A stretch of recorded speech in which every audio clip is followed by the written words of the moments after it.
ఏమాత్రం ఇచ్చుకుంటా? ఇచ్చుకోవడం అదే కట్నం ఏమాత్రం ఇస్తారని. కట్నం ఇదిగో అమ్మాయి, నువ్వు ఫీల్ అవనంటే ఓ ఫ్యాక్ట్ చెప్తాను. మార్కెట్లో 10 మంది అబ్బాయిలకి 6 అమ్మాయిలు ఉన్నారు. కేర్ సిటీ ఇలా దొరికిందేంట్రా బాబు? ఏ వాళ్ళ సీజన్లో వాళ్ళు పిండుకోలే, మా సీజన్లో మేము పిండుకుంటాం. ఇది కాసేపు పక్కన పెడితే చూడు బాబు, ఈ పెళ్లి జరగాలంటే కొన్ని కండిషన్స్ ఉన్నాయి. 1, మా అమ్మాయి 2 కంటే కందు. 2, నైట్ 9 కల్లా పడుకుంటుంది, లేపితే ఊరుకోను.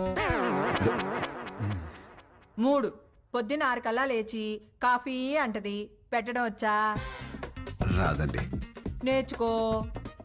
పొద్దున్నే 9 కల్లా జిమ్కి వెళ్తుంది. ఈ సైజు బాటిల్లో లెమన్ జ్యూస్ తాగుద్ది. తీయడం వచ్చా? రాదండి. నేర్చుకో. అప్పుడప్పుడు